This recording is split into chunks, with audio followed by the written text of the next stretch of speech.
આગામી ઈદ ઉલ ફિત્ર તેમજ રામનવમી પર્વ નિમિત્તે પાલેજ પોલીસ મથકમાં શાંતિ સમિતિની બેઠક યોજાઈ.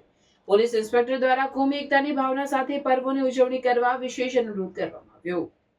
મુસ્લિમ સમુદાયના પવિત્ર ઈદ ઉલ ફિત્ર તેમજ હિન્દુ સમુદાયના રામનવમી પર્વ નિમિત્તે ભરૂચના પાલેજ પોલીસ મથકમાં પોલીસ ઇન્સ્પેક્ટર આનંદ ચૌધરીની અધ્યક્ષતામાં ટાઉનની તમામ મસ્જિદોના સંચાલકો તેમજ રામનવમી પર્વના આયોજકો સાથે શાંતિ સમિતિની બેઠક યોજાઈ હતી. પોલીસ ઇન્સ્પેક્ટર આનંદ ચૌધરીએ ઈદ ઉલ ફિત્ર તેમજ રામનવમી પર્વ કોમી એકતાની ભાવના સાથે અને સૌહાર્દભર્યા વાતાવરણમાં ઉજવણી કરવા વિશેષ અનુરોધ કર્યો હતો.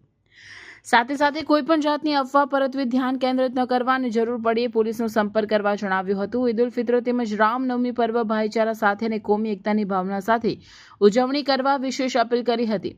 મસ્જિદોના સંચાલકો તેમજ રામનવમીના આયોજકોએ પોલીસ તંત્રને સંપૂર્ણ સહકારની ખાતરી આપી હતી.